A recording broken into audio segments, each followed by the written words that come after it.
మా అందరూ అలర్ట్గా ఉండండి. గురువుల వాక్యాలు ఎంతో పవిత్రమైనటువంటి మాటలు వస్తాయి. కాబట్టి ఈ అర్ధరాత్రి వేళ మీరు 10 మంది ఉన్నారంటే నిజంగా మీరు ఎంతో పుణ్యం చేసుకున్నారు. కాబట్టి మేలుకున్నందుకు సార్థకత రావాలంటే శ్రద్ధ పెట్టి వినండి. శ్రద్ధ వాళ్ళకి జ్ఞానం. శ్రద్ధగా వినండి. ఈరోజు ఆచార్య శ్రీ దువ్వూరు రమణయ్య స్వామి వారి 18వ వార్షిక ఆరాధన కార్యక్రమానికి సందర్భంగా శ్రీ సావిత్రమ్మ సమేత ప్రకాశధార్యులు ఈ కార్యక్రమాన్ని చేయించారు. వారికి మరి వారి శిష్యులకు, ఈ కార్యక్రమ కార్యకర్తలకు, ఈ కార్యక్రమానికి ఇచ్చేసినటువంటి గురువులకు, శిష్యులకు, ప్రశిష్యులకు అందరికీ మా హృదయపూర్వక నమస్సుమాంజలి అర్పిస్తున్నాను. ఈరోజు దువ్వూరు రమణయ్య స్వామి ఆరాధన కార్యక్రమం కాబట్టి ఆయన చెప్పిన మాటలే నేను చెప్పదలుచుకున్నా. పరమార్థ తత్వాన్ని ఎంత సులువుగా ఆ మహనీయుడు అందించాడు. శాస్త్రాలు లేకుండా, వేదాలు లేకుండా, ఉపనిషత్తులు కాకుండా, సకల శాస్త్రాలతో పని లేకుండా చదువు శాస్త్రము లేదలా జీవ సమమైన బోధ చంద్రగలిగే సౌఖ్యముల జీవ అని చెప్పాడు మహానుభావుడు. అటువంటి ఆయన మాటలు నాకు చెప్పుకొని ఈరోజు తక్కువ సమయంలో నేను ఈ యొక్క ఉపన్యాసాన్ని ముగిస్తాను. శ్రీ శివరామ దీక్షిత సాంప్రదాయ చంద్రం శ్రీ భాగవత కృష్ణార్య దేశికం శ్రీ పిల్కాన శంకరార్య శిష్య ప్రశిష్యం శ్రీ ఉడత వెంకటదాసార్య సేవితం భావాతీతం పరమగుహ్యం అచల ఋషి దువ్వూరు రమణార్య మద్గురుం భజే. అచల ఋషి దువ్వూరు రమణార్య మద్గురుం భజే. ఈరోజు ఈ యొక్క కార్యక్రమానికి, ఈ సభకు అధ్యక్ష స్థానాన్ని వహించినటువంటి శ్రీ గిద్దలూరు జ్ఞానాచార్య గిద్దలూరు రాజారైనటువంటి కది వాస్తవ్యులు, మరి వారు చాలా అనుభవశాలి. శ్రీ బండారు సుబ్బరాయ స్వాముల వారి యొక్క శిష్యుడు. ఆయన శాస్త్రరీత్యా చాలా గొప్పవాడు. బండారు సుబ్బరాయ స్వామి అనేక శాస్త్రాలను శోధించి అనేక గ్రంథాలను రచించినటువంటి మహనీయుడు. మరి ఆయన ఈరోజు భౌతికంగా లేడు కానీ అభౌతికంగా మనందరిలో ఆయన మాటలు, ఆయన వాక్కులు ఉన్నాయి. ఇంతవరకు రాజాస్వాములు వచించిన వాక్యాలన్నీ మరి ఆ పరమ గురువైనటువంటి, పరమేష్ఠి గురువైనటువంటి ఆ బండారు సుబ్బరాయుడు స్వాముల వారి వాక్యాలు. ఇప్పుడు నేను కూడా పరమ గురువైన దువ్వూరు రమణయ్య స్వాముల వారి వాక్యాన్ని చెప్పదలుచుకున్నాను. పరమార్థాన్ని అతి సూక్ష్మంగా మొద్దులకు సైతము అర్థమయ్యే రీతిలో మహనీయుడు తెలియజేశాడు. మొత్తుతో బోలిన మురికి దేహంబో ఇంద్రియాదుల చేత ఇష్టమయ్యే. ఇంద్రియాదులు ఎంత ఇంపుగా తోచిన శ్వాస లేఖను నివియు చూడనగునే. శ్వాసయే వీటికి చైతన్యమనుకున్నా ఆత్మలేఖను హంస ఆడగలదే. ఆత్మయే ఈ దేహమంతటికి గణమన్న బ్రహ్మంబు లేఖనే ప్రబలగలదే. అఖిలమంతయు బ్రహ్మంబు బ్రహ్మమఖిలం సర్వశక్తితో శోభింతు సుస్థిరముగా. అట్టి బ్రహ్మంబు కాదారమేది కలదో అది పరిపూర్ణమై అలరునంతటికి. మహనీయుడు శ్రీ ఆచార్య శ్రీ దువ్వూరు రమణయ్య స్వాములు ఈ మొద్దుతో ఉన్న ఈ మృదు దేహము నుండి పరిపూర్ణం వరకు ఒకే శిశపథ్యములో అర్థాన్ని వచ్చే రీతిలో అర్చించాడు మహనీయుడు. మొద్దుతో పోయిన మురికి దేహము ఇంద్రియాదుల చేత ఇష్టమైంది. ఏమమ్మా, ఈ దేహము మొద్దు నిద్రపోతే పలకదు, ఒలుకదు, మెలకదు. అవునా కదా? అలాంటి ఈ మొద్దుతో పోలిన ఈ దేహము ఇంద్రియాదుల చేతనే ఇష్టం. ఇంద్రియాలు లేకపోతే ఈ దేహాన్ని అనుకునేవాడు లేడు. ఎంతోమంది ఇంద్రియ లోపముతో ఈ లోకములో ఉన్నారు. వారందరూ కూడా ఆ ఇంద్రియ లోపాన్ని నిరంతరము స్మరిస్తూ బాధకు గురవుతున్నారు. కుంటివాళ్ళు, గుడ్డివాళ్ళు, మూగవాళ్ళు, సొగటివాళ్ళు, అవటివాళ్ళు ఎందరో ఈ దేహము సరిగా లేదని, మరి ఈ ఇంద్రియాలన్నీ ఉంటేనే ఈ దేహము ఎంతో ఇంపుగా ఉంటుందని, ఏ ఇంద్రియము లేకపోయినా ఇది మరి చూడడానికి బాగుండదు. కాబట్టి అలా బాహ్యపరమైన ఇంద్రియాలే కాకుండా అంతర్భూతమైనటువంటి పంచభూతాల అంశమైనటువంటి ఆకాశ అంశమైనటువంటి అంతరింద్రియాలు, వాయు అంశమైన పంచ ప్రాణములు, అగ్ని భూత అంశమైనటువంటి జ్ఞానేంద్రియాలు, జలభూత అంశమైనటువంటి విషయేంద్రియాలు, పృథ్వీభూత అంశమైనటువంటి కర్మేంద్రియాలు, 25 ఇంద్రియాలతో ఇష్టమవుతుంది ఈ దేహము. అయితే ఈ ఇంద్రియాదులన్నీ ఎంత ఇష్టముగా ఉన్నా శ్వాస లేఖలు ఇవి చూడనవి. మనం ఎంతో అందంగా ఉండొచ్చు, ఎంతో సుందరంగా ఉండొచ్చు, ఎర్రగా బుర్రగా ఉండొచ్చు, తెల్లగా ఉండొచ్చు, చాలా రూపవంతులుగా ఉండొచ్చు, గుణవంతులుగా ఉండొచ్చు, ధనవంతులుగా ఉండొచ్చు, యోగ్యులుగా ఉండొచ్చు, మహనీయులుగా ఉండొచ్చు, మహారాజులుగా ఉండవచ్చు, యోగులుగా ఉండొచ్చు, భోగులుగా ఉండవచ్చు, గురువులుగా ఉండవచ్చు. ఎలా ఉన్నప్పటికీ ఈ శ్వాస లేకపోతే ఈ ఇంద్రియాలు చూడనవునే. ఈ శ్వాస లేక ఎవరన్నా ఒకరోజు ఈ దేహాన్ని ఇంట్లో పెట్టుకుంటారా? శ్వాస పోతాన్ని బయట పెడతారు. అవునా కదా? అట్టి ఈ శ్వాస ప్రధానమైంది ఈ దేహానికి అని చెప్తున్నాడు. మరి ఈ శ్వాసయే ఈ దేహం అంతటికి ఘనమన్నా ఆత్మదేహను అంశాడగలది. నీవు నిరంతరము జాగ్రత్త, స్వప్న, సుషుప్తి అనే 3 అవస్థల ఎందు నువ్వు పారాడుతూ ఉంటే మరి సుషుప్తి అవస్థలో ఈ శ్వాసను ఎవరు లాగుతున్నారు? ఎవరు లోపలికి బయటికి నడిపిస్తూ ఉన్నారు? రోజుకు 21,600 సార్లు ఈ అంశ జపాన్ని నడిపేవాడెవడు? వాడి ఆత్మస్వరూపుడు. నీవు కష్టములో ఉన్నా, దుఃఖములో ఉన్నా, ఆనందములో ఉన్నా, ఆపదలో ఉన్నా, నిద్రలో ఉన్నా, మెలకువలో ఉన్నా, కలలో ఉన్నా, బాల్యములో ఉన్నా, యవనములో ఉన్నా, వృద్ధాప్యములో ఉన్నా, నువ్వు ఏ స్థితిలో ఉన్నా నీ స్థితి దానికి అవసరం పడేది. ఆ ఆత్మస్వరూపం ఈ శ్వాసను నడిపిస్తూ ఉంది, లోపలికి బయటికి నడిపిస్తూ ఉంది. అట్టి ఆత్మే కనుక లేకపోతే ఈ శ్వాస జరుగుతుందా? జరగదు. ఆత్మయే దేహమంతటికి గణమన్నా, ఒకేలా ఆత్మయే దేహానికి గణమంటే బ్రహ్మంబు లేకనే ప్రబలగలది. చూడు, స్టెప్ బై స్టెప్ ఇటు తీసుకుపోయాడు మహానుభావుడు. బ్రహ్మంబు లేకనే ప్రబలగలదే. మరి బ్రహ్మము లేకపోతే ఈ ఆత్మ ఎలా ఉంటుంది? మరి బ్రహ్మం ఎవరయ్యా? అఖిలమంతయు బ్రహ్మంబు, బ్రహ్మం అఖిలం.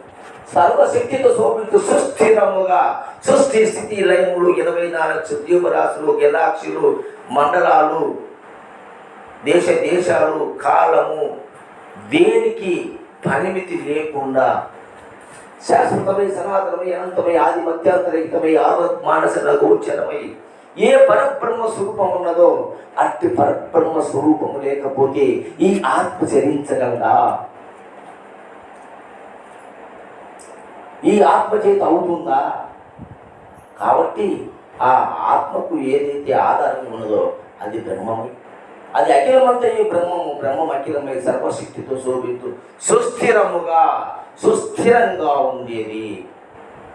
అనేక మార్పులు జరుగుతూ ఉన్నాయి, శాశ్వతమై ఉన్నది, అంతము కానీ భువనమంతా ఒక పురాతన పాఠశాల అని చెప్తాడు కవి. ఇది అంతము లేదు, మార్పు చెప్తుంది తప్ప అంతము లేదు. ఓ రోజు ఉంటుంది, ఒక రోజు ఉండకపోవచ్చు, మళ్ళీ పుట్టచ్చు, మళ్ళీ సావచ్చు, అనేక వికృత రూపాలు ధరించవచ్చు, అనేక మార్పులు సంభవించవచ్చు.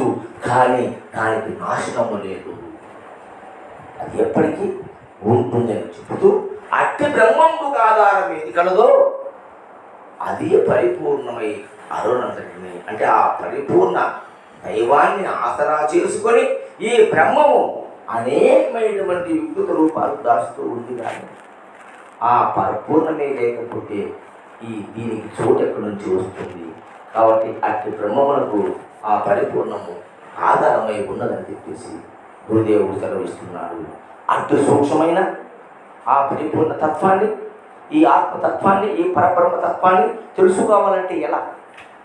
ఈ మానవుడు అనేకమైనటువంటి భ్రాంతులతో, భ్రమలతో ఎంతో ఇబ్బంది పడుతున్నాడు. మానవుడు వేదాలు శాస్త్రాలేమో మానవుడు మహోన్నతుడు, నరుడే నారాయణుడు, దేవో దేవాలయో ప్రోక్తో జీవో దేవ సనాతన,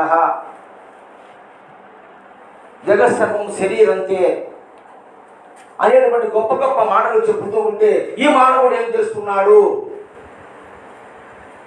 మానవుండిలలోన మహాశక్తి పరుడనియు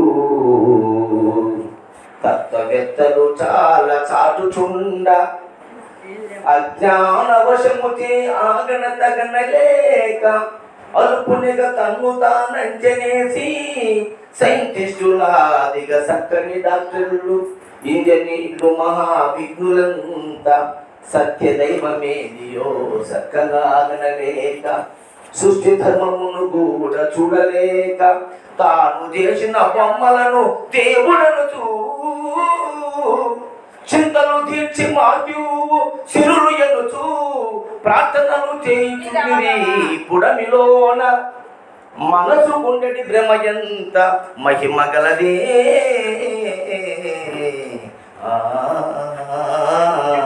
ఈ మానవుడే మహ్యుడే సర్వశాస్త్రాలు, సర్వవేదాలు ఘోషిస్తూ ఉన్నాయి. నరుడికి మించి దైవం లేదని, నరుడే నారాయణుడు చెప్తున్నారు. అట్లాంటి ఈ నరాంశంలో ఉన్న ఈ నారుడు, ఈ మానవుడు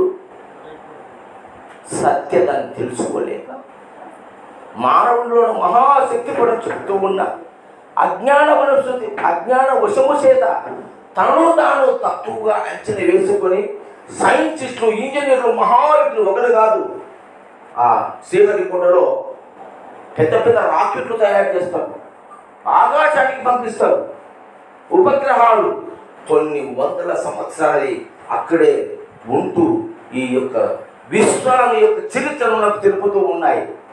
అటువంటి గ్రహాలను తయారు చేసే ఈ మానవుడే తను తక్కువగా అంచనేసుకొని మళ్ళీ వెంకటేశ్వర స్వామి ఫోటో పెట్టి బ్రాహ్మణులు వెతుకొచ్చి పూజలు చేపించి దాన్ని పంపించారు పైకి. మరి వెంకటేశ్వర పంపించినాడా, బాబుడే పంపించినా, ఈ సైంటిస్ట్ పంపించినాడా? దాని అజ్ఞాన వశము చేత సైంటిస్టులాగా చక్కని డాక్టర్లు, ఇంజనీర్లు, మహావిఘ్నులంతా సత్యదేవులు చక్కగా తెలుసుకోలేక సృష్టి ధర్మాన్ని కూడా చూడలేక తాను చేసిన బొమ్మలనే దేవుడనొచ్చు చింతలు తీర్చి మాకి ఊర్సులను ప్రార్థన చేస్తున్నారు. పిచ్చి వల్లారా, నీచే మనసపడి, నీచే పేరు ప్రసిద్ధి గాయింపబడి, నీచే పూజింపబడే రాయి నీకేమిచ్చున్నట్ట యోగ విమానాలు. మరి అలాంటి ప్రతిరూపాలు మనమే పెట్టుకొని సృష్టిలో మానవుడికి రూపం ఉంది, స్వరూపం ఉంది, స్వస్వరూపం ఉంది, విశ్వరూపం ఉంది, ప్రతిరూపం ఉన్నది. ఆ రహస్యాన్ని తెలుసుకోలే తాను చేసిన బొమ్మలే దేవుడిని నమ్మి అన్నీ తాను చేసి శివుడికి దాని మీద దేవుని దయ అని ఆయన ముంద వేస్తున్నాడు. అట్లాంటి మానవులు ఉన్నారా? వీళ్ళకెట్లా చెప్తారా ఈ బోధ? ఇంత శూన్యంగా చెబుతుంది, అర్థం కాలేదే వీళ్ళకు. తెల్లవారు రామాయణం విని, వేదాంతం విని, బోధన విని, పొద్దున్నే మన అమ్మగారంతా స్నానాలు చేసి మరి పూజ బుట్టను చేత పట్టుకొని గుళ్ళకు, గోపురాలకు, ఉపవాసాలతో, ఒక్క బుద్ధులతో పరిగెడుతున్నారే. ఎప్పుడు పోతుంది ఈ మసిగుండ శుద్ధి కలుగుటకు పసిగల పెంకు చేత తోమను శుశీర్చి శోభనిచ్చును అంటాడు మా గురువు గారు. అట్లా ఉన్నాయి ఈ మాయ మనకు చుట్టుకొని ఉంది. ఇటువంటి వాళ్ళను మరి చక్కగా మనం తయారు చేయాలంటే ఎవరు కావాలి? మనకు గురువు కావాలా? గురువు ఒక్కడని జన్మను సరిగా నుండి ముక్తి సామ్రాజ్యంపుడు ఎదిగించి ఎతలు మాన్పును ధరలో ఇక ఎంతమంది దేవుళ్ళు ఉన్న తెలిపెదరాన్ని మేలు ఒక మాట అయిన అధికారాదులు వారి ఆధారం వెలుగాక గురువు నోటి నుండి గుర్తించుకున్నారు. అటు హరిహరాదులు కూడా మనం కొలిసే రాముడు, కృష్ణుడు, మరి త్రిమూర్తులు మరి గురువుని ఆశ్రయించారు, దక్షిణామూర్తిని ఆశ్రయించి ఈ సత్య దైవాన్ని గురించి తెలుసుకున్నారు. కానీ ఇటువంటి వాళ్ళకు గురువు ఒక్కడే మార్గం. గురువు తెలుపక గుర్తుపడదు అదుడికైనా వాడెబ్బకైనా తాళపు చెవులేని తలపెట్ట వీరుడా విశ్వదాభిరామ ఇందురవేమా అని చెప్తున్నాడు. అంటే గురువు గారి గురించి చివరిగా ఒక పద్యం చెప్పి నేను ముగిస్తాను నా ఉపన్యాసం. జగములెల్లయు తరచి తర్కించి చూసిన గురువు కంటెను వేల్పు గుర్తుపడడు, తన తావు నెరిగించు దైవమును చూపించు, మరలిపోయడి చోటు మరుగు తెలుపు, పంచభూత కణవు పద్ధతి చూపించు, భూతలయమెట్లగునో బుద్ధికిచ్చు, బ్రహ్మాండముల కాది బీజముగన పరచు, మూర్తుల స్థానముల్ మూలమెప్పు, అణుతు శాస్త్రములెల్లా ఆయులెల్లా, సద్గురుండని వెలుగెత్తి సాటినారు.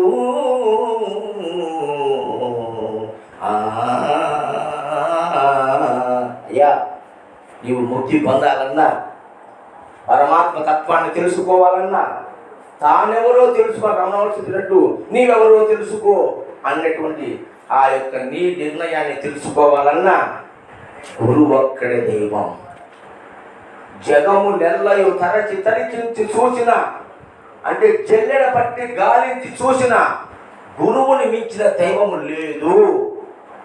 గురువు తన తావు నెరిగించు, నువ్వు ఎక్కడి నుంచి వచ్చావు, నీ మూలమేంది నీకు ప్రత్యక్ష ప్రమాణంగా తెలియజేస్తాడు. దైవమును చూపించు, మరలిపోయాడు చోటు మరుగు తెలుపు. మరే దేవుడు ఎవరు చెప్తారా, నువ్వు యాడించి వచ్చాడు చెప్తారా, నువ్వు యాడికి పోతున్నావు చెప్తారా?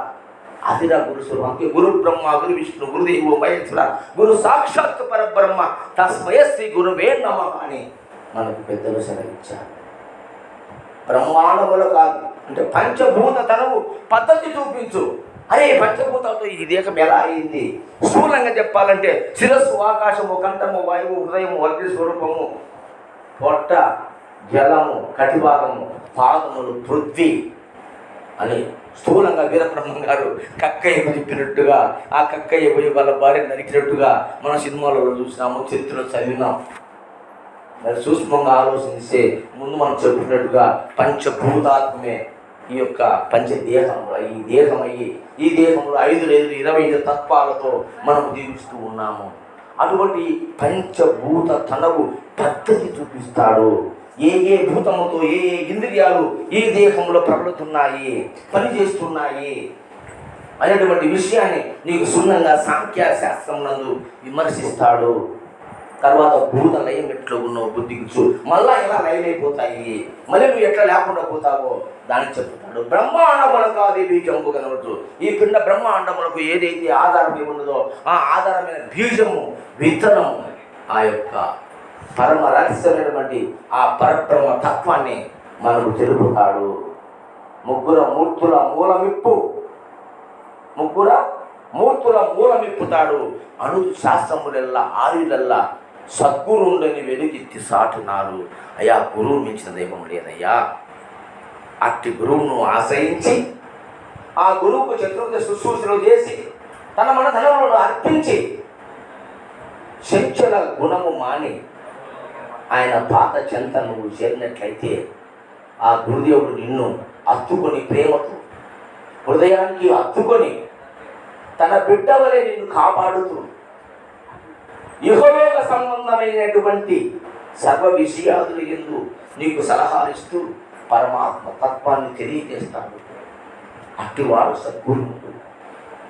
ఆ గురువు కాడికి పోతే మనం సన్యాసం తీసుకోవాలనేమో, ఎరకూడలు తీసుకోవాలనేమో, ఈ పెళ్ళాం పిల్లలతో 3 పువ్వులు 6 కాయల్లాగా నువ్వు ఆనందంగా జీవితూ సంసారం అద్భుతంగా చేసుకో, పెళ్లి చేసుకో. పిల్లకాయలు 100 మందిని కానీ ఓడుతున్నాను నిన్ను, మనవళ్ళు మనవరాలతో పూతోటలాగా నీ కుటుంబం వర్ధిల్లు కాకని గురుదేవుడు దీవిస్తున్నాడు. అట్టి పరమ పురుషుడు వంటి సద్గురుదేవుని మనము దరి చేరి ఆయన పాదతంత చేరి శరణాగతులమై తన శిరస్సును గురువు దగ్గర మనం సమర్పించినట్లయితే ఆ గురుదేవుడు మనం చక్కగా తీర్చిదిద్ది మనకు జ్ఞానము, వైరాగ్యము, జన్మకర్మ నివారణము, జ్ఞాన వైరాగ్యము చెప్తున్నాం కదా మనం. కాబట్టి జన్మకర్మ నివారణము, తర్వాత జ్ఞానాన్ని, అన్నిటిని, మోక్షాన్ని, సమస్తాన్ని మనకు సమర్పిస్తాడు. కాబట్టి ఈ అవకాశం ఇచ్చినటువంటి అధ్యక్షుడు వారికి శిరస పాదాభివందనం చేస్తూ నేను ఎంతగా నా ఉపన్యాసాన్ని ముగిస్తున్నాను. జై సద్గురు మహారాజుకు, అశ్రీ సుబ్రహ్మణ్య స్వామి వారికి జై. చక్కగా సద్గురు స్వామి.